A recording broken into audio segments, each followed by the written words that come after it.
5 вересня продовжує роботу медіа.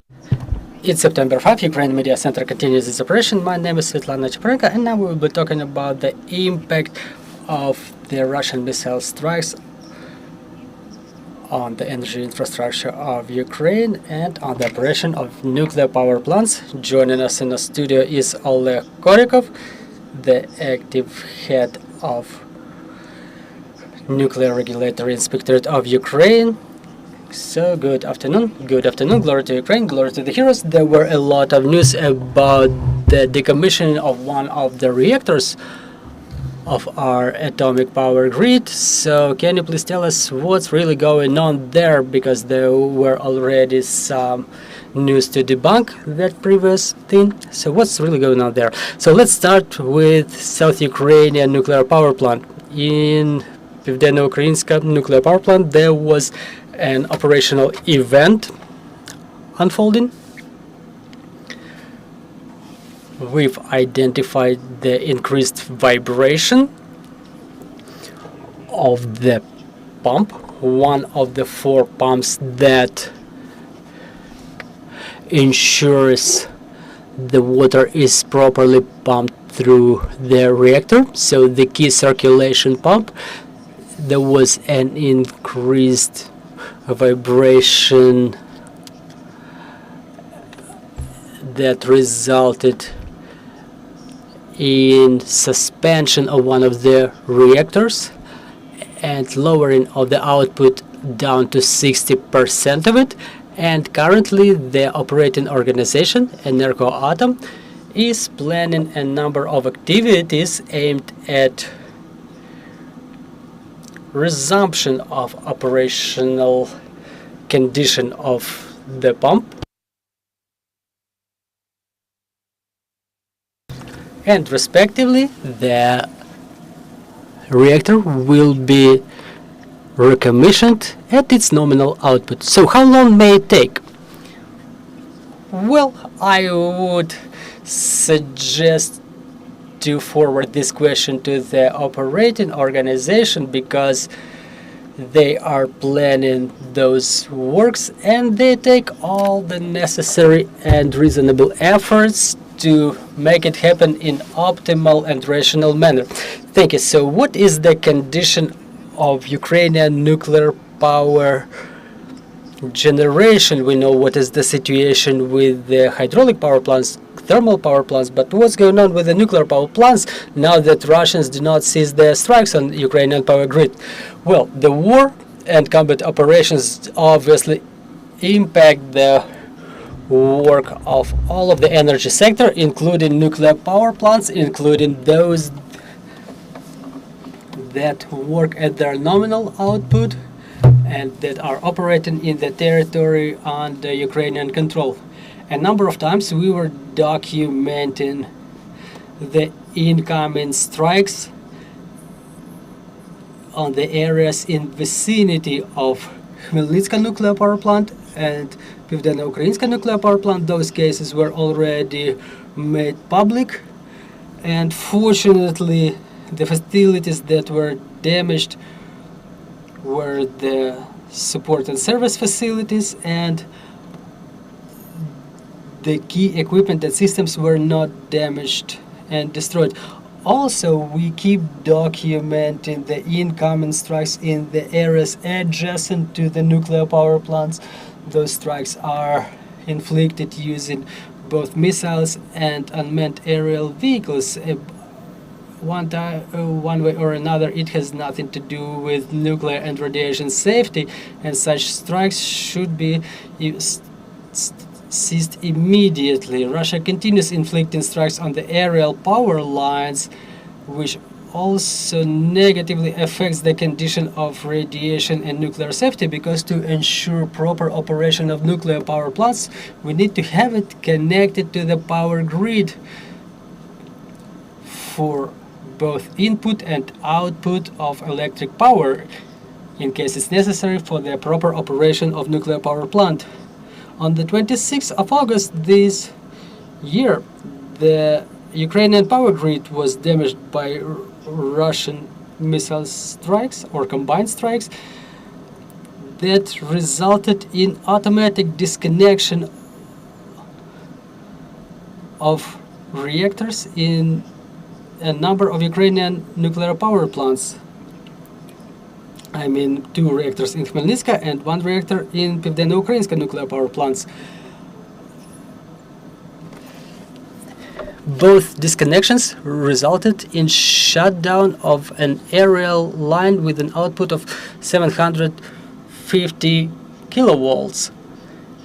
At the same time, it's safe to state that there was no violation of the safe operation of both nuclear power plants, both Khmelnytsky and Pivdенно-Ukrainska, and both of operational events are classified by in a scale as equal to 0, so beyond the scale or insignificant for the safe operation. But let me remind you that in November of year 2022 we were already observing that as a result of Russian strikes on the infrastructure facilities of Ukraine,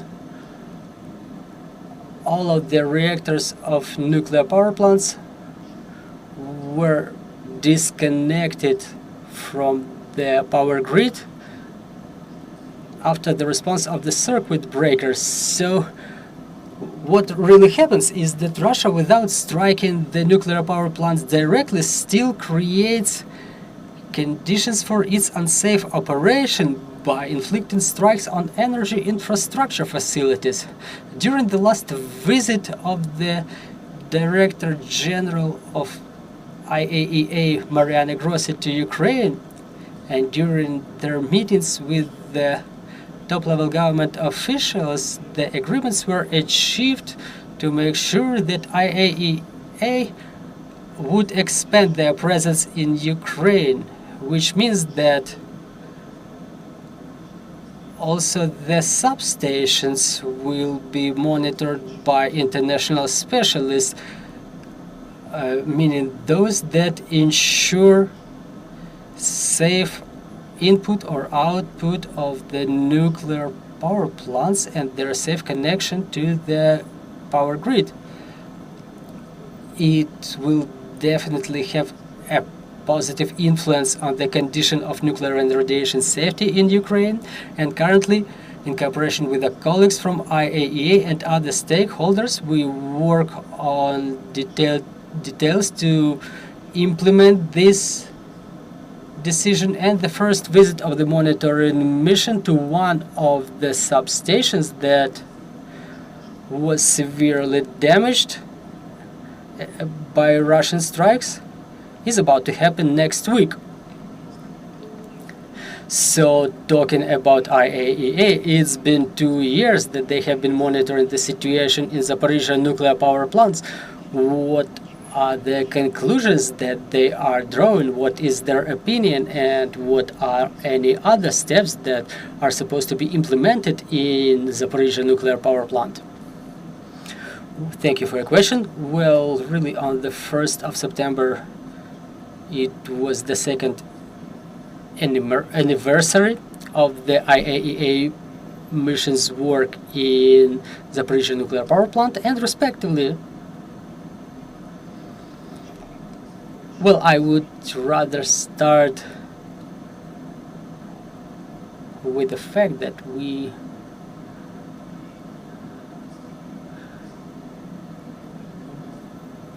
in coordination with IAEA, we were exercising pressure on the Russians to make sure that all of their reactors are switched to cold idle operation mode. And talking about the safety conditions in Zaporizhia nuclear power plant, I mean, if it's possible to talk about safe operation during occupation, so now the condition is the safest possible. And in Zaporizhia nuclear power plant, we have a lot of radioactive materials.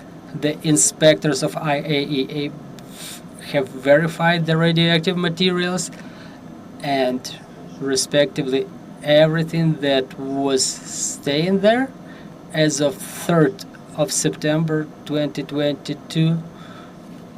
So nuclear fuel in the reactors, nuclear fuel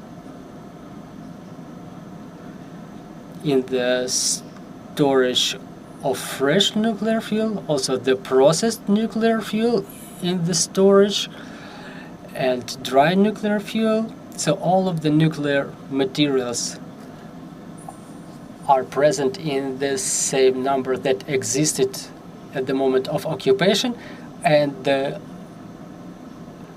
report that we got from IAEA at least let us understand what's going on with the nuclear materials. I think that it's our success and it ensures certain guarantees for us. Also, IAEA keeps informing us, just like the rest of the world, of the expert community. They keep informing us about the condition of the equipment and system, about the condition of the nuclear fuel, to the extent that they are made aware by the Russians. I mean, to the extent that they can get access to that information, equipment and materials. Given the fact that the occupiers disconnected the system of radiation monitoring, which means we don't get any details about the safety conditions. We don't know about the condition of the key equipment, so the fact that we get at least some information is extremely important for us. On top of that, there are many things that make us state that the condition of safety continues degrading and our cooperation with IAEA could be improved. For example, another pressing issue is the control of the condition of equipment and systems from the point of view of the level of their damage. For example, the last case that was of concern to us was about the fire in the cooling tower.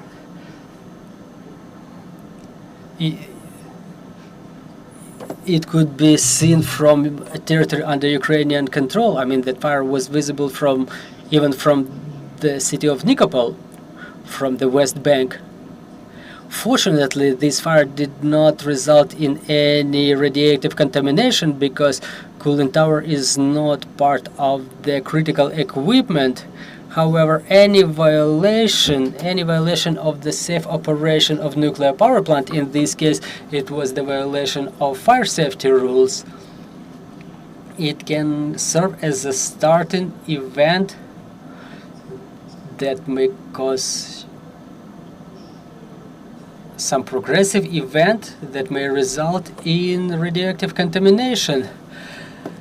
Again, the safety at Zaporizhia nuclear power plant is degrading.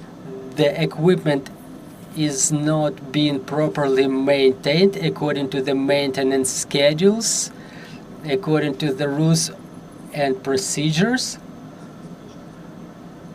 No stable power supply is ensured because out of 10 area lines, only 2 are currently operating, and as a result of shellings, either first one or second one area lines are getting disconnected on almost regular basis. And during the period of occupation, we had full disconnection, the cases of full disconnection of all area lines, in which cases the diesel generators had to support the power supply to the nuclear power plant. Also, nuclear power plant works with certain renewable amount of water, and now in the absence of Kakhovka water reservoir, which resulted from destruction of Kakhovka dam by the occupiers, the water in the cooler at Zaporizhia nuclear power plant cannot be replenished with water and is degrading too. Next thing, the legitimate management has no access to the nuclear power plant, so basically the nuclear reactors are being operated by illegal management, and that illegal management is making some resolutions in quite irresponsible manner. Due to occupation, we do not have an option of, or not have an opportunity of emergency response in case of radioactive contamination spreading beyond the borders of the nuclear power plant. And on top of that, the occupiers restrict the representatives of IAEA from access to any operating equipment, which would allow us to find out more about the condition of equipment.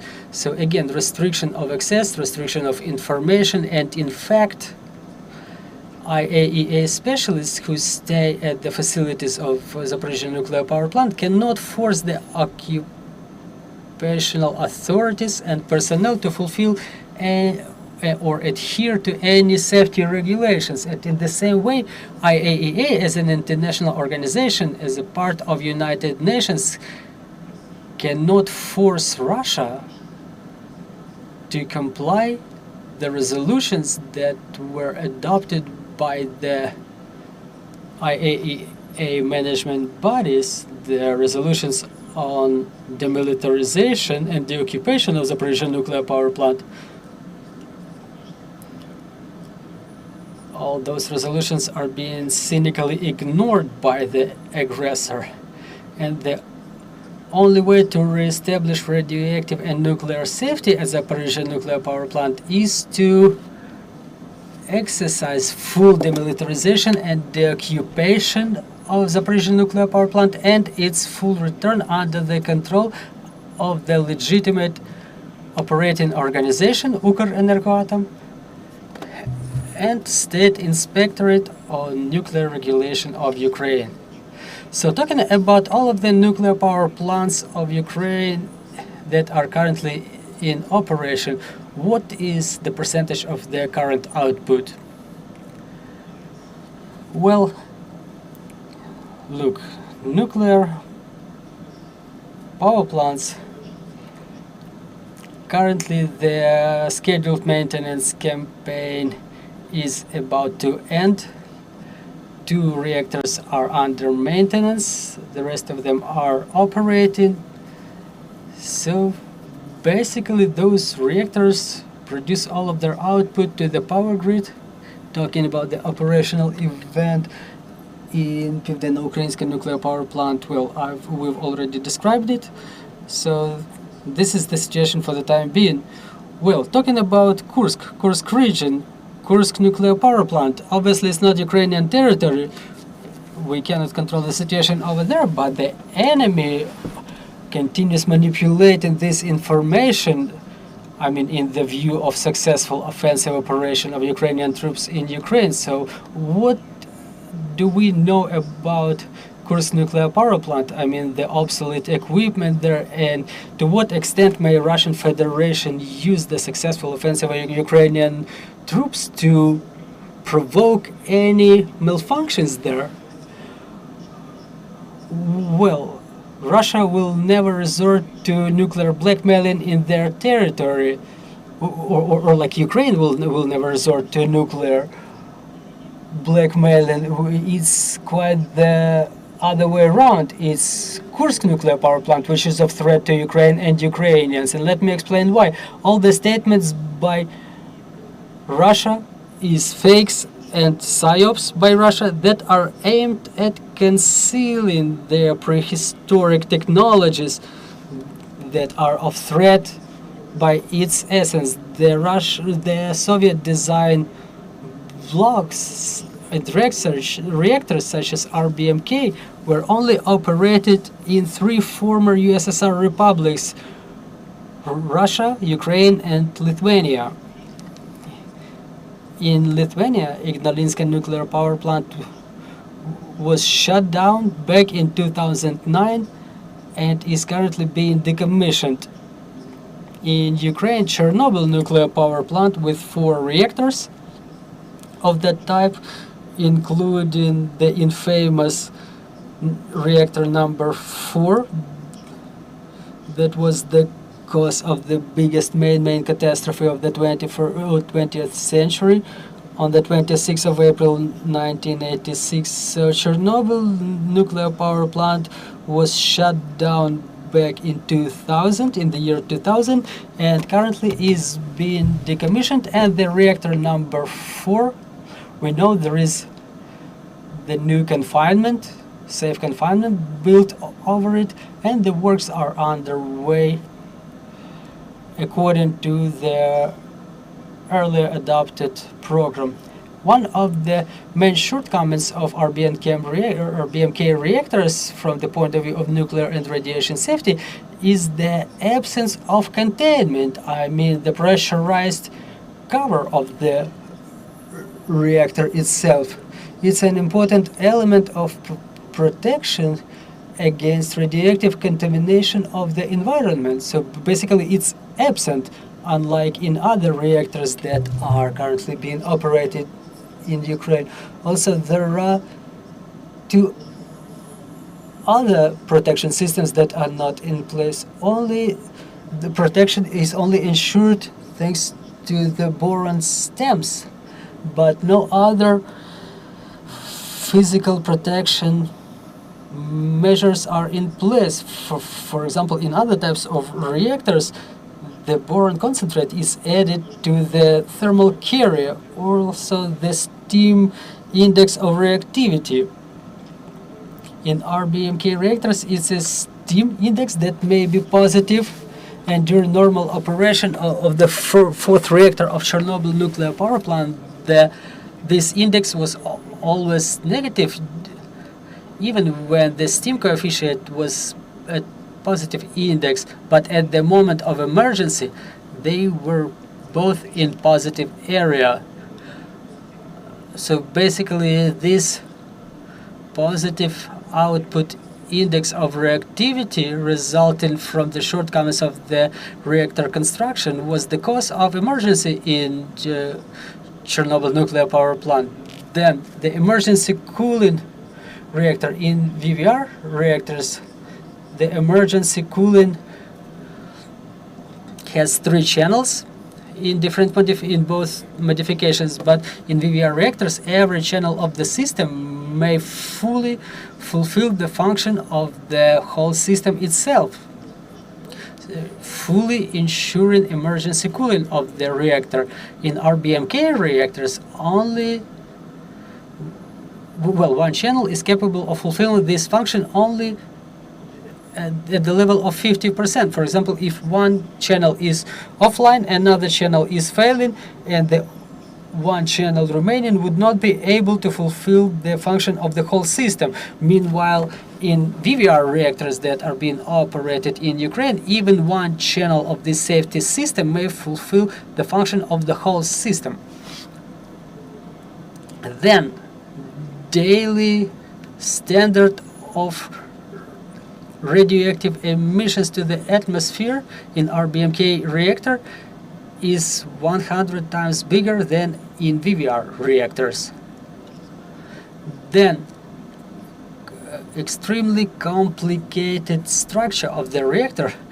Let me give you just one figure: 1,661 channel. So basically, in every channel there is input and output connection that requires non-destructive inspection. So basically 1,661 multiplied by 2 and a lot of other joints and connections in the contour of force circulation. So basically a lot of details, a lot of complex welding joints, and all of them should be inspected with NDI methods. And at the same time, I mean, given the complexity of the structure, it all results in a lot of workload on repair and maintenance personnel that ensure its safe operation. And RBMK reactor shortcomings were described and documented in IAEA reports. For example, there was no dedicated mission of IAEA to evaluate the long-term safety in Kursk nuclear power plant within its whole period, and no such missions are planned within the short or medium-term period. So basically, the complexity of structure and operating events such as the one that happened in Chernobyl power plants, and even operational events related to the death of personnel, absence of transparency in terms of IAEA inspections, bring us to the conclusion that unsafe operation of reactors is a threat to Ukraine and to the rest of the world, because radiation doesn't stop at any borders. So those are our preliminary conclusions. Well, thank you very much for your report. Hopefully Russian Federation is responsible in this matter and they are not going to provoke any emergencies. So do we have any questions on the floor to our speaker? Well, for what I understand, we have no questions from our journalist. In this case, Mr. Oleh, let me thank you. Let me remind our spectators that we were discussing the consequences of Russian missile strikes on the energy infrastructure of Ukraine, and we are putting together the schedule of our further events. Thank you for staying.